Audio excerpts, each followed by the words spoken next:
The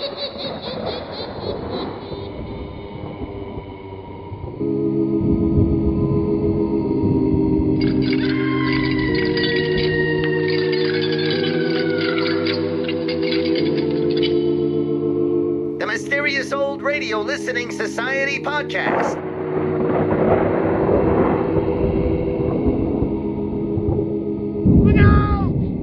Welcome to the Mysterious Old Radio Listening Society, a podcast dedicated to suspense and horror stories from the golden age of radio. I'm Eric. I'm Tim. I'm Joshua. We love scary old-time radio stories. There's nothing quite like a disembodied voice telling a genuinely disturbing tale. But do these stories stand the test of time, or are we being deceived by nostalgia? Are they suspenseful or forgettable? Bone-chilling or butt-numbing? That's what we're here to find out. For tonight's episode, I've chosen Suspense in the episode Arctic Rescue, first aired December 22nd, 1952. Sort of based on the true story of the doomed British naval expedition led by Sir John Franklin in 1845 and his two lost ships, Erebus and Terror. The captain and the 128-member crew were officially determined as deceased in 1854. The episode is based on the 1857 expedition funded by Lady Franklin to find out what happened to the expedition. Arctic Rescue is a fictional story that does not represent the events of any of the search expeditions, nor does it represent the current knowledge of the horrific fates of the Franklin expedition, nor does it accurately explain the fate of the Erebus. Arctic Rescue is accurate, however, in recreating the grueling conditions that 19th century explorers endured for the purpose of finding the Northwest Passage, and mixes that together with the magic of Christmas. Joseph Cotten stars as Mr. Stewart, who first gained worldwide fame in the Orson Welles film Citizen Kane in 1941, went on to become one of the leading Hollywood actors in the 1940s, appearing in such films as one of Joshua's favorites, The Third Man of 1949. Cotten was friends with Orson Welles and an inaugural member of Welles' Mercury Theater Company. Arctic Rescue also stars Joseph Kearns, Dennis the Menace's crabby next-door neighbor, who appears on the Mysterious Old Radio Listening Society 2 weeks in a row. Forget the petty distractions around you. Forget what you think you know. Forget everything but what you hear right now. It's late at night, and a chill has set in. You're alone, and the only light you see is coming from an antique radio. Listen to the sounds coming from the speaker. Listen to the music, and listen to the voices.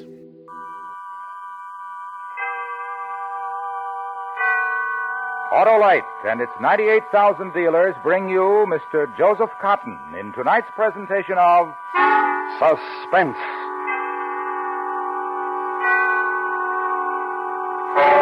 "100 years ago this week, a group of brave men risked their lives in a desperate effort to save their fellow men.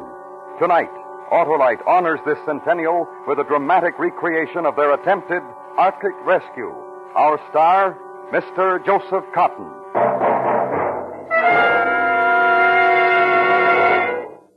Hey, Harlow, what's in the package? The world's best Christmas present, Hap. Oh, for whom? My car. It's an Autolite Stay Full battery, the famous battery that needs water only 3 times a year in normal car use. That sure is a real present. Right you are, Hap. The Autolite Stay Full is always a real present for every car and every car owner because money just can't buy a better battery.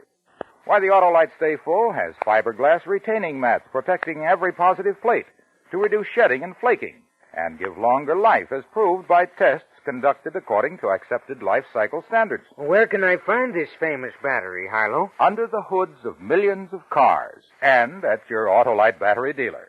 He services all makes of batteries, and you can quickly locate him by looking for the Autolite battery sign or just call Western Union by number. And ask for Operator 25. I'll gladly tell you the name of your nearest Autolite battery dealer where you can get an Autolite Stay Full. The battery that needs water only 3 times a year in normal car use. And remember, from bumper to tail light, you're always right with Autolite. And now, Autolite presents a dramatic recreation of Arctic Rescue, starring Joseph Cotten, hoping once again to keep you in suspense.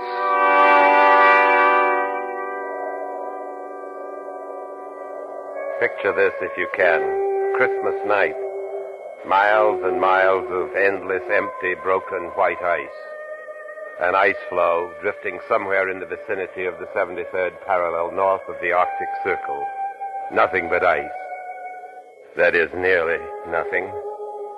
If you look carefully through the winter night, you'll see two tiny, dark blemishes, the figures of two men.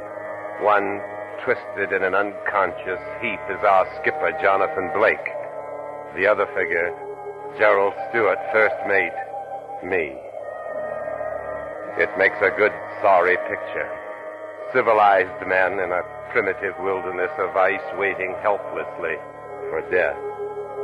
Aye, a sorry picture.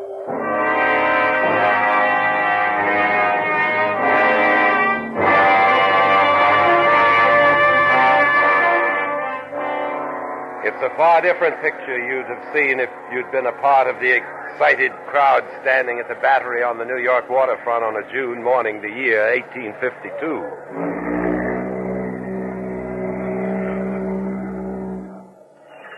The moment of departure? Aye, Lady Franklin, we must take the high tide. May God in his great mercy protect you and your men from the perils which await you. The men are prepared for hardships, Lady Franklin. We shall succeed where the others have failed in ending the mystery of the Erebus and Terror. Aye, and back to Aberdeen in time for a Christmas feast. And we'll prepare a Christmas celebration your men will never forget, Captain. We're leaving for England next week. I shall pray for you, Mr. Stewart. For all of you. Thank you, Miss Craycroft. I'll stand many a watch out at sea thinking of last night. The ball, dancing, and you. That is, all of us will, I mean. What my first mate is trying to tell your niece, Lady Franklin, is how grateful the officers and crew are for the farewell ball you held in their honor last night. I'm the grateful one, Captain Blake. Please bring them all home safely. Oh, come now, Lady Franklin, no need for worry. Jessica's a sturdy ship, and the men are in good health and lofty spirits. We'll be back by Christmas, you'll see. The tide will change. We must be on our way. Then goodbye and good luck, Captain. Goodbye, Lady Franklin. Miss Craycroft. Goodbye, Captain Blake. Goodbye, Mr. Stewart. Godspeed. Thank you. We shall see you in Aberdeen Christmas week. Let's get aboard, Mr. Stewart. Yes, sir. Bye, Lady Franklin. Starkey? Yes, sir. Drop the gangway. Yes, sir. All hands at their mooring stations, Mr. Stewart. Yes, sir. Then pass the orders to cast off. Aye, sir. All hands, prepare to cast off. All hands, prepare to cast off. Let go 1 and 2. Let go 1 and 2. Let go 3 and 4. Let go 3 and 4. Ship's underway, sir. Aye. Well, Mr. Stewart, fill your eyes with the sight of New York. The last of it you'll be seeing for some time to come. Aye, good long time. I am, sir. As the Jessica moved slowly to the outer harbor, I watched a tiny, delicate white dot in the crowd at the wharf. She stood there beside Lady Franklin, waiting. And I watched until the morning fog erased the sight of the New York waterfront.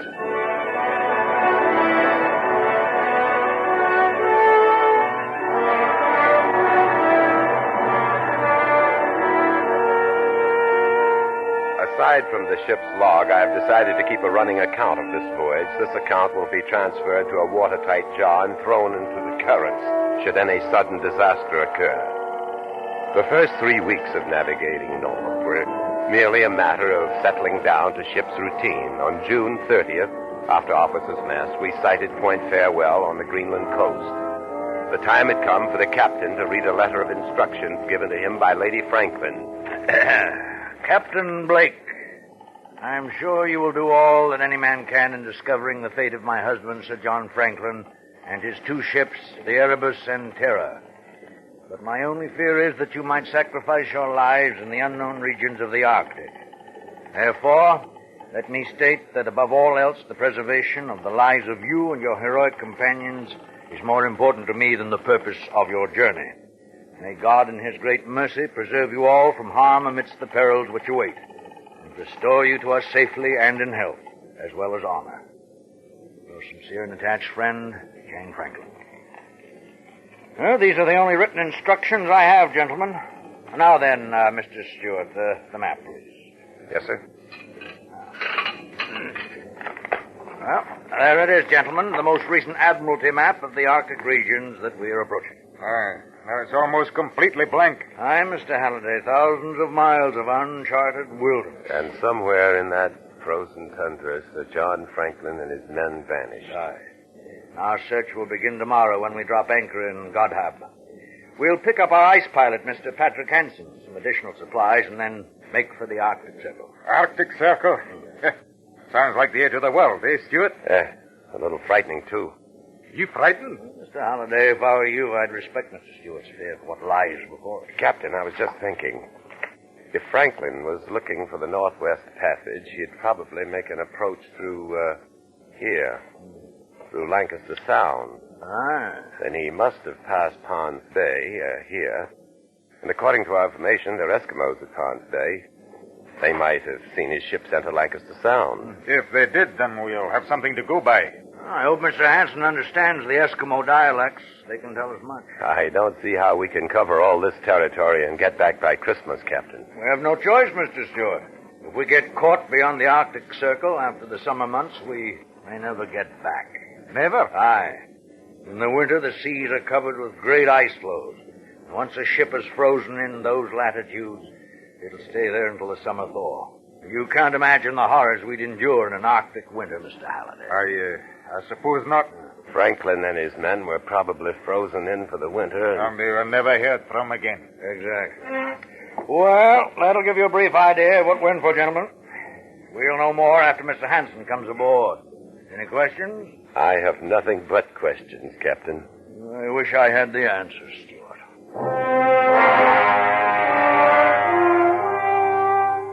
Noon the next day, we dropped anchor in the harbor at Godhab. Here we would take on coal, additional winter clothing, dogs, and Eskimo drivers, and Mr. Hansen, our ice pilot. Godhab was nothing more than a few huts of the Baffin Bay Trading Company, and as we prepared to go ashore, a longboat suddenly appeared alongside. Captain Blake? Aye? And Patrick Hansen, your ice pilot, sir. We were about to send a boat ashore for you, Mr. Hansen. No time for that, Captain. But we planned on picking up supplies and dogs. I brought them. They're in the boat. Well, what's the rush, Mr. Hansen? Oh, this is Gerald Stewart, my first mate. You never been in the Arctic before, Mr. Stewart? No.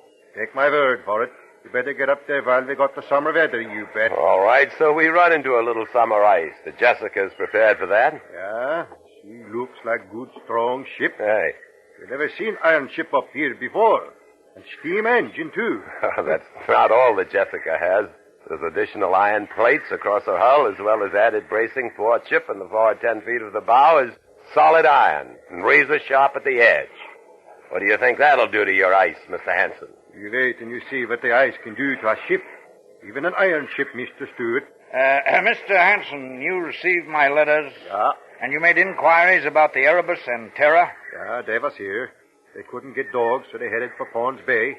Across Baffin Bay? That's right. Ah, just as we thought. Mr. Halliday. Aye, sir. Get those supplies aboard, then prepare the ship to sea. Right away, sir. At once. Steward. Yes, sir. You can chart a course for us.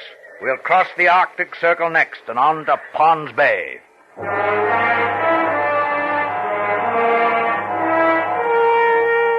We set a north by northwest course, leaving the last outpost of civilization behind us, and crossed the great Baffin Bay. On July 4th, we crossed the Arctic Circle without ceremony. Then we had ice freezing on deck and in the rigging. A day later, we saw our first floating iceberg. For this time of year, we should not have seen either one.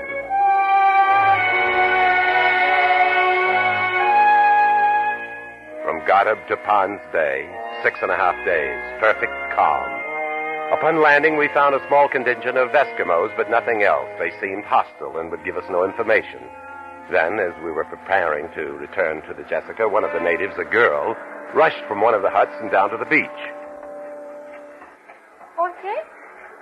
What's it? Oh, what's she saying, Mr. Hansen? I'm not sure. Oh, Captain, look. She has something in her hand. She wants us to look at it. It's a small brass button. From a naval uniform. Aye. See if she'll trade it for some sewing needles. Ose? Galaga? Well, what does she mean by that? Ose? Joseph. She's trying to say man's name. Ose? Galaga? Joseph Gallagher? Stewart, is that name on Sir John's crew list? I'm looking, sir. Yes, sir. Yes, sir. It's here. Quartermaster Joseph Gallagher. They've been here. Aye. I better get back to the ship, man. Looks like a gale brewing. Oh, see? Oh, let her keep the button, Stewart. Give her the needles, too. Yes, sir. Oh, see?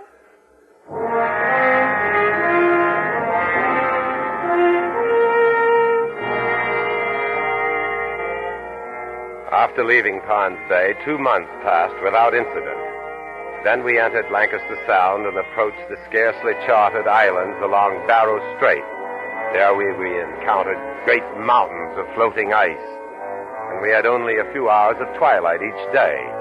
We crossed the 75th parallel and north into Wellington Channel to Bathurst Island, the last of the charted islands on my maps. Then on September 10th, weather changed. Northwest gales, sleet, and heavy fogs that forced us to a bare crawl, and even worse, mammoth ice floes that closed in all around us. Mr. Stewart. Yes, sir. Keep an eye on the temperature. I am, sir. Ice! Ice! Dead ahead! Quartermaster, starboard 6 degrees. The sleets have been getting smaller all the time. Captain, the temperature is still dropping. 10 above zero. What do you think of this lead, Hanson? I think maybe they better back out of here. Back out? Take a look astern, Hanson. Back out where? Captain. Oh, what is it, Halder? The rudder will not respond. 6 below, sir. Ice! Dead ahead! The lead is getting smaller, Captain. Aye. Well, the Arctic seems to be closing down on us on all counts.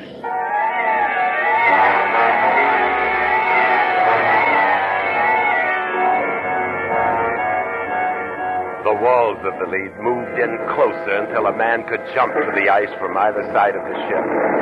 And then the Jessica was cutting through the ice, making her own lead, but slowly we lost speed.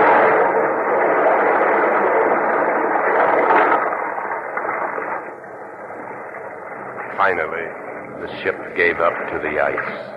He throws it in now. Aye. Stop engines, Mr. Stewart. Yes, sir.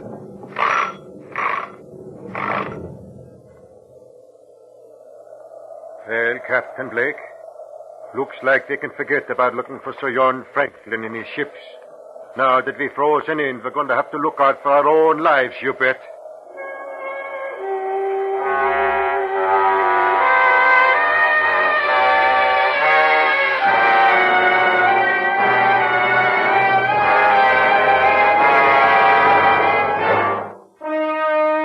Autolite is bringing you Mr. Joseph Cotten in Arctic Rescue, tonight's presentation in radio's outstanding theater of thrills, Suspense.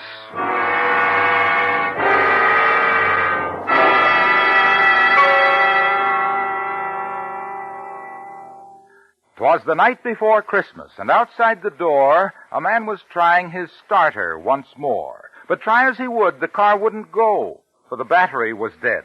Out of water, you know. That man should have had an Autolite Stay Full battery, Harlow. Right you are, Hap. There's the battery that needs water only 3 times a year in normal car use. Because the Autolite Stay Full has over 3 times the liquid reserve of batteries without Stay Full features. And, in addition, it has fiberglass retaining mats protecting every positive plate to reduce shedding and flaking and give longer life, as proved by tests conducted according to accepted life cycle standards. Money just can't buy a better battery. So, friends, see your nearest Autolite battery dealer. He services all makes of batteries, and he has an Autolite Stay Full for your car if a replacement is needed. Just call Western Union by number and ask for Operator 25. And I'll tell you where you can get an Autolite Stay Full battery. The battery that needs water only 3 times a year in normal car use. And remember, from bumper to tail light, you're always right with Autolite. And now, Autolite brings back to our Hollywood soundstage Mr. Joseph Cotten in Elliot Lewis's production of Arctic Rescue, a true story well calculated to keep you in suspense. September 10th, 1852. Unless a miracle occurred, we were frozen in the Arctic for the rest of the winter months. A sea of ice surrounded us, and the ship took on a starboard list from the pressure of the flow. Rations were cut in food, water, and coal consumption. Furious gales came and went, and there were more freezing temperatures, often as low as 35 below. The doctor was a busy man. Nearly all hands suffered from frostbite, many from gangrene. Conditions aboard the Jessica were deplorable. I thought they couldn't get worse. October came, November, December, and we thought of home and the holidays and of Lady Franklin and Miss Craycroft sitting alone at the Christmas feast that was to be held in our honor. On Christmas Day, the cook outdid himself. We had a feast aboard the Jessica on the last of the salt pork and beef. And with the last of the Alsop ale and minced meat, the cook made pies. And we had us a celebration, Christmas Day, 1852. Men, the captain has a word to say. I dropped below to offer you my greetings on this holiday and to wish you a much happier Christmas next year. Thanks, and you. Silent night, holy night, all is calm, all is bright.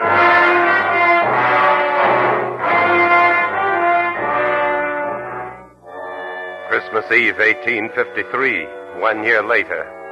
We're still frozen in. Summer came and passed without an appreciable rise in temperature, and the ice failed to break up. Men living on pemmican occasionally ate bear meat and seal blubber. No more lime juice. This means scurvy. The year also saw the loss of 11 men, the doctor and the ice pilot Hansen among them. 2 in a chase with a polar bear, 3 from scurvy, and the rest from gangrene. Most of the men have frostbite.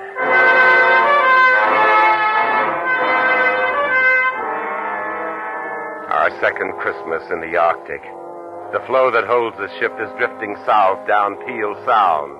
We saw the shores of King William's Island. The captain sent Halliday and 3 men on sledge to look for food depots or rock cairn, anything. They returned today. Where'd you find it, Halliday? In a cairn.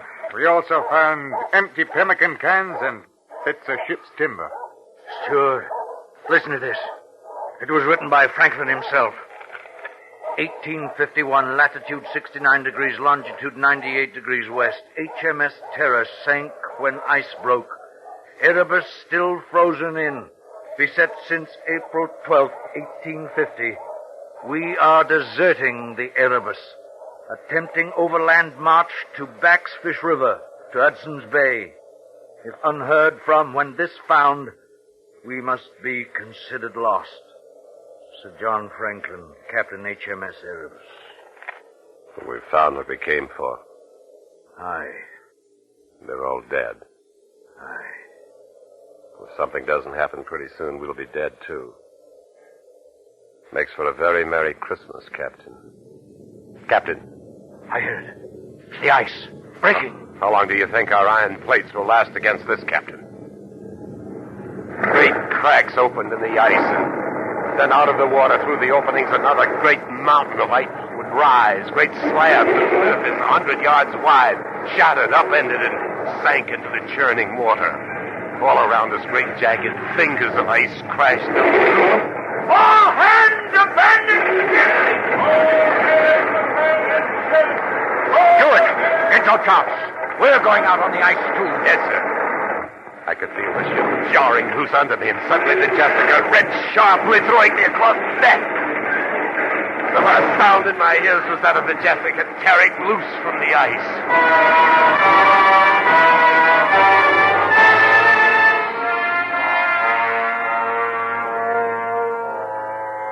Slowly, I became aware of pain in my leg, then of movement.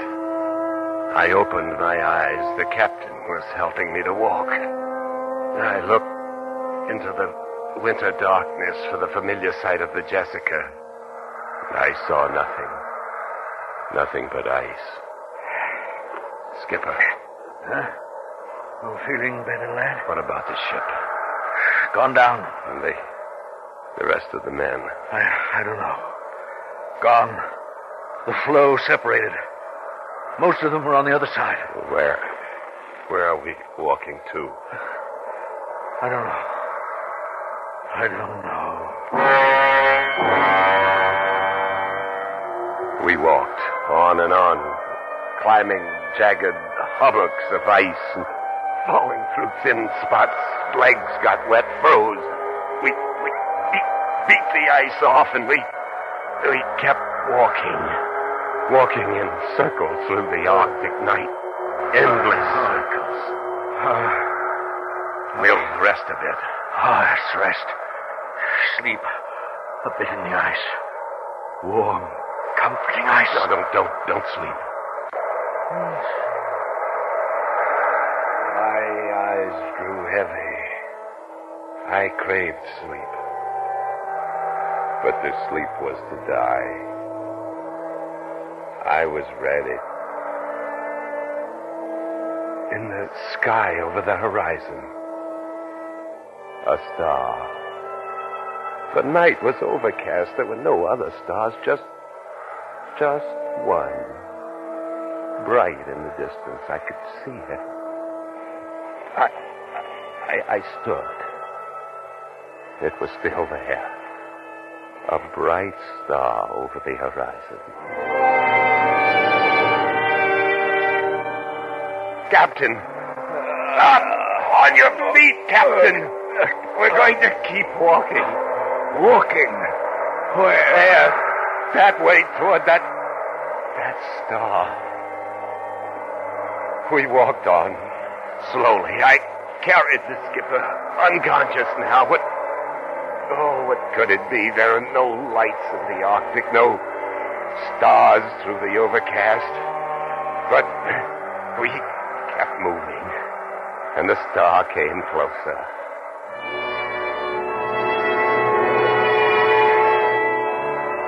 I couldn't believe what suddenly appeared.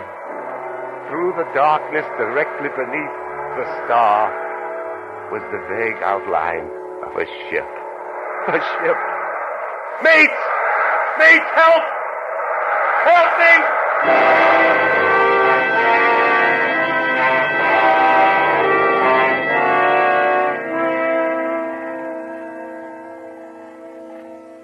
He's coming out of it. Stewart. Stewart. The ship. I saw Starkey. Halliday. In the flesh. I saw a ship. I know. You're on it. See? But where did it come from? Not the Jessica. I know.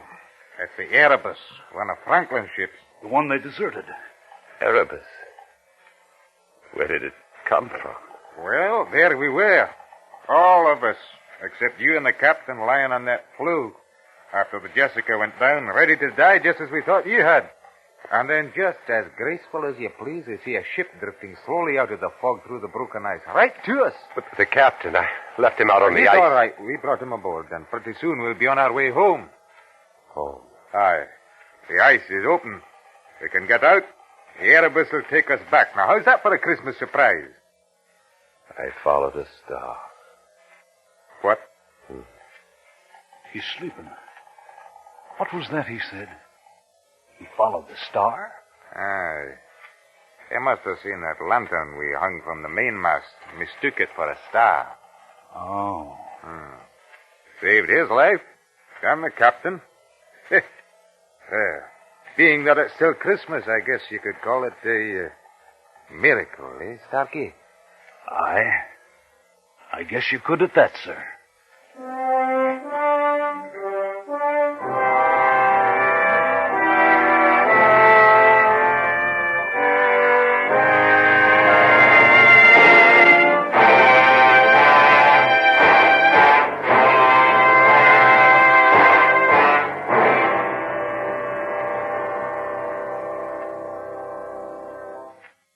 Suspense, presented by Autolite. Tonight's star, Mr. Joseph Cotten. This is Harlow Wilcox speaking for Autolite, world's largest independent manufacturer of automotive electrical equipment. Autolite is proud to serve the greatest names in the industry.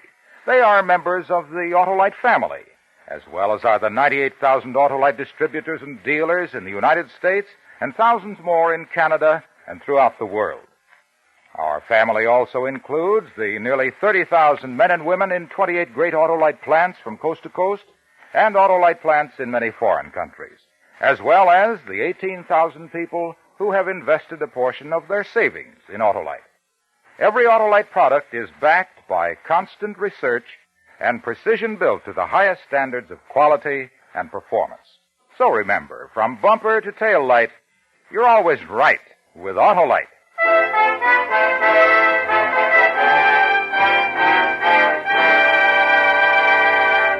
Next week, a story from your morning newspaper. The dramatic expose of narcotics peddling among teenagers, as reported in Melody in Dreams. Our star, Mr. John Lund. That's next week on Suspense. Suspense is produced and directed by Elliot Lewis, with music composed by Lucian Morowick and conducted by Lud Gluskin. Arctic Rescue was written for Suspense by Gus C. Bays. Featured in tonight's cast were Joseph Kearns, Norma Varden, Lillian Bayeff, Fred Mackay, Barney Phillips, Clayton Post, and Ben Wright.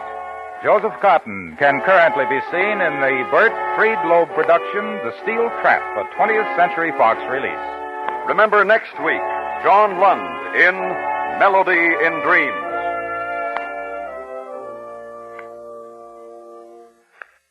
Eight million Americans are suffering from arthritis or rheumatism. Recent medical discoveries have given these people hope of cure from this crippling disease. You can help make this hope a reality by mailing a contribution to Arthritis, care of your local postmaster. Friends, on behalf of the entire Autolite family and all of us on Suspense, this is Harlow Wilcox wishing all of you a very Merry Christmas. Good night. This is the CBS Radio Network.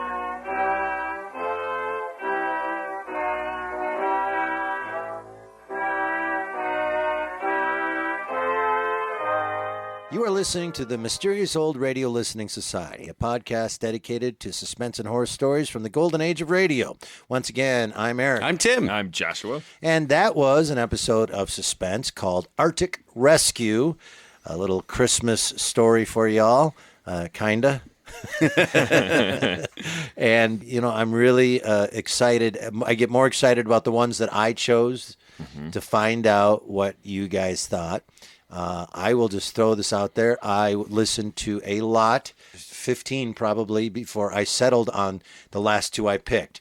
I was like, oh, I was having such a hard time. Like, I enjoyed it, but no, not for the podcast. Then I heard this one, and I went, oh, man, I really liked it. I really liked it. It's not going to hurt my feelings if you hated it, but that I enjoyed this a lot. Plus, it had just enough Christmas in it to make it just enough to not be, you know, all Christmassy but enough to make you sad about a lot of things and a little terrified, I think. So let's get right to it. Tim, what do you think? Several thoughts on this, and the one that pops up first, because you just mentioned it, is the Christmas party. For whatever reason, just the image of these ladies throwing this big Christmas party for this ship that didn't come back is so sad to me. Yes, right. It's just so... Parties where people are invited and don't show up, or I don't know why it's so sad to me. This is a Christmas party for the ship that was going to go and find what happened to her husband, and the ship did not come back. Right. So it's extra. It's not. Yeah, it's not just the ship. Yeah, they're going to go find my husband. Then we'll have a Christmas party for you, and then that ship doesn't. But she's got to feel terrible. Stop sending people out. All the food just going to go bad. I get a little neurotic about it, I think. And to transition from the neuroses, I also, part of my brain, this whole discussion is me working on Arctic. It's pronounced Arctic. Yeah, I just because I want to say Arctic. No, it's me. It's going to be Arctic. And I'm saying Arctic, which is wrong. And I said it wrong at the beginning. I don't care. I also want to. I got a lot of things. I got a lot of stuff to say. This is our first episode of going back and revisiting one of the series we've already done before. Yeah. Up to this point, yes. we've already... It's our second Suspense. Yes, our second Suspense series. Aha. Well, let's have a little moment for that. We should throw a party. Right? A quiet, suspenseful moment. Joshua, initial thoughts. It felt a lot like an episode of Escape. I even went online to look up if this was one of the scripts they reused, because Escape has that sort of man against nature or man in an impossible situation. Suspense does it quite often too, but there's something that felt very much reminded me of Escape. However, it wasn't, but it still, I think, is really captivating. I think the fact that it's loosely based on real events is kind of interesting, which I didn't realize the first time I listened, and then I went back and looked up some of it. But I mean, the first time I listened to it, when they mentioned the ships that he sailed often initially, Lord Franklin, the Erebus and the Terror, I just immediately went, that's like the worst name for these ships. You go in, That's like Sir Sinks-a-Lot. yeah, it's like we're gonna leave an icy death and the unspeakable horror, our two ships. Let's go. Yeah. Lack of food and scurvy. Yeah, that's pretty much it. And so I thought that seems strange. So but then it was strange because it was real. Right. I looked it up. Oh, that was really their ship. That explains a lot. I like the aha moment when they're celebrating Christmas, iced in 1852, and they start singing Silent Night, and then they're like, a year passes, and you're like, what? That is a moment. It is a huge moment. It's one of my main notes of why I love this. I enjoyed a lot of aspects to listening to this. But that one, I was like, okay, so the longest you could possibly last, this is in my head, trapped up there with the food and everything is, a week. Like, I don't know, like how long you can last. When it started to get exposed that they were, then the second Christmas passed. I went, what? They were up there for 2 years trapped? Is that possible to be that trapped? But then I was like, yeah, I guess if you just can kill something to eat every now and then and burn something for heat. But people died along the way. They listed all, of scurvy and polar bear attacks. I think they actually mentioned I think polar bear got 2 of them. I thought this thing would be like, oh, they missed Christmas and either they're all going to die or some of them will come back. But this is not going to go on for more than a month. And they very casually go, and then the second Christmas passed. And I went, wow, okay, that's a long time. And and they kind of touched on the crazy factor, going crazy, being trapped on a ship with a bunch of people trapped in ice. And I find that terrifying. Like in the sense, like they can't get anywhere, they can't go anywhere. Being trapped with men on a ship is terrifying. I so much stink. I worked on a script several years ago that was set on a World War I U-boat. It was really rich in details of exactly this, of living with like 24 people in a 2-bedroom apartment that you can't leave. Oh, even worse than that. Have you been on the U-505? And I don't know if it's still in Chicago.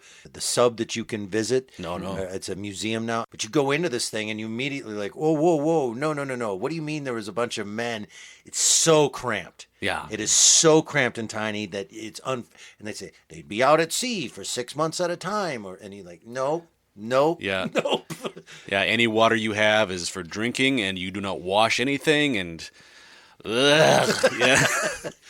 Another thing I liked about the Christmas side of it, is when they first get up to the Arctic and they say, well, we've got to get out of here before Christmas because we're going to be iced in if we don't get out of here. I like the story kind of turns Christmas into like the suspense, like the ticking clock. Mm-hmm.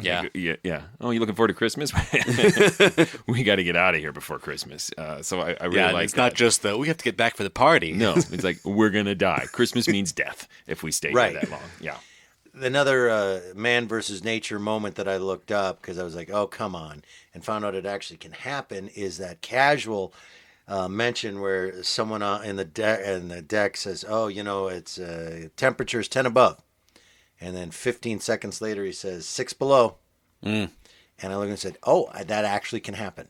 And I was like, oh, come on, you guys. Let's write this a little more real. But actually, it can dip that fast and that quick. And, and I don't know if you remember that line. Oh, yeah. It really caught me. It's 10 above.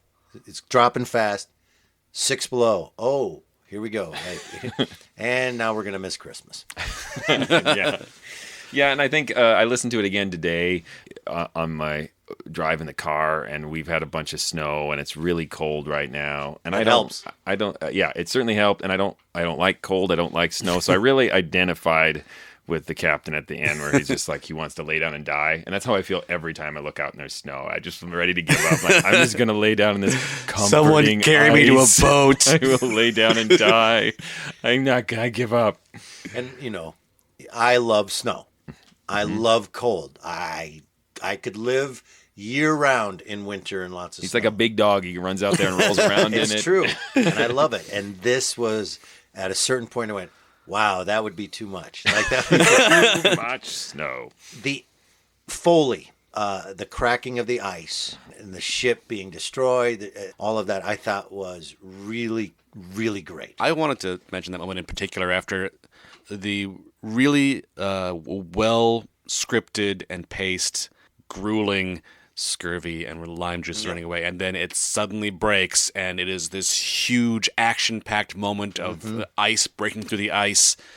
That was really a powerful impact, I thought. It really paid off. There's a couple of different movies and novels that use this idea of a lot of nothing followed by something's coming.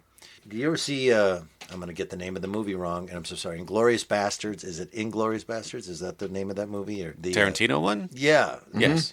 There's a couple of scenes in there. Oh, One, yes. when the people are under the floorboards. Oh, yeah. And he's just walking around having milk. And, and it's very tension-filled, and it goes on forever, and you're just waiting. Nothing's happening, but something is going to. And there's another scene in that same movie, actually, where they're in that bar, and you know that they're all dressed up like Germans, and you're just waiting for them to be discovered, but they're just playing cards.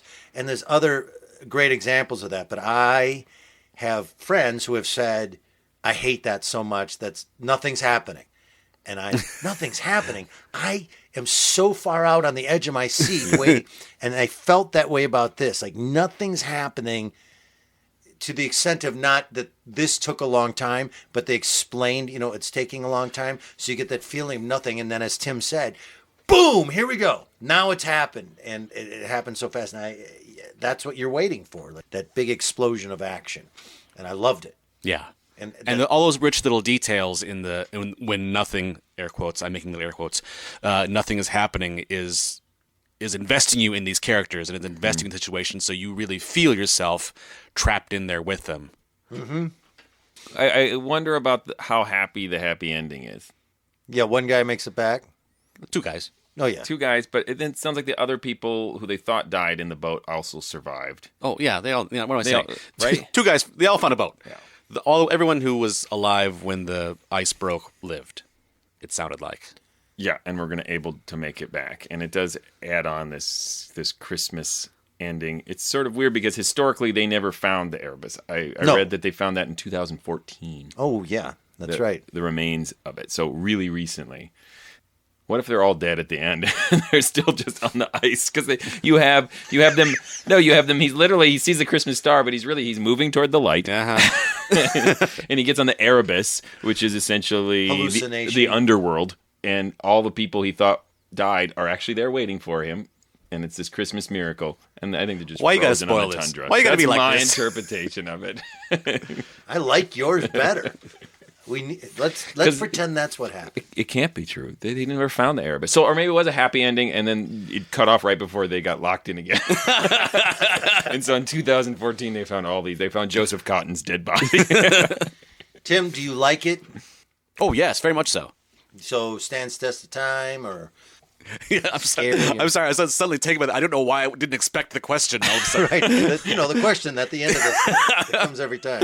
Well, do you like it? Why are you asking me? Yes, I think it's a classic, old-style adventure story is what it is, I think. I like the adventure of that. Yeah.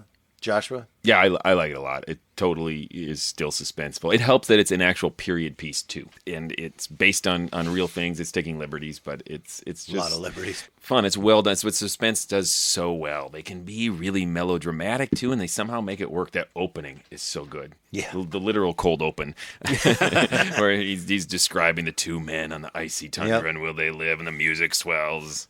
Yeah, I like it a lot. I loved it. I also like that I found something you had never heard before, Joshua. Yeah, I've never heard this one. Yeah, that's rare. Because he's got nothing but time. All right, well, that's it. I think we all agreed that it stands the test of time, that it was suspenseful, had some scary moments, and well written, and we give it a stamp of approval. And it's cold up here.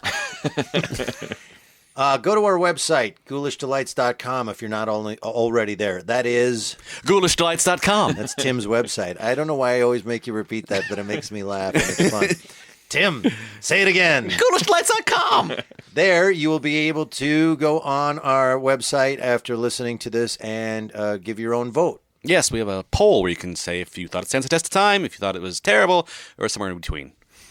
Also, if you're on iTunes listening to this, you can help us out by...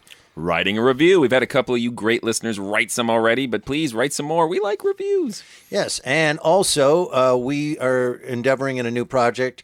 We will be performing recreations of radio broadcasts live at the James Hill Library in St. Paul. If you're in the area, please get the information off of the website. But starting in January, we're going to do old-time radio recreations, which we've done before as actors, but now it's tied in with this, so you can come in and judge us as well. But all that information from the James Hill Library performances are on ghoulishdelights.com. Oh, boy. Who's got the next one? It's Joshua. Yes, the next one. Next time, we will be dipping into New Year's, and we have a New Year's-themed episode of The Shadow entitled The Man Who Murdered Time. Well, there you go. So, Merry Christmas to everybody. I guess I'm the only one that's going to wish everybody Merry Christmas. I think we're... Am I Hanukkah? Are you Kwanzaa? What Break it up. Well, yeah, Hanukkah starts on the 24th. So happy Hanukkah. And happy Kwanzaa. Good job. Until next time. Look out!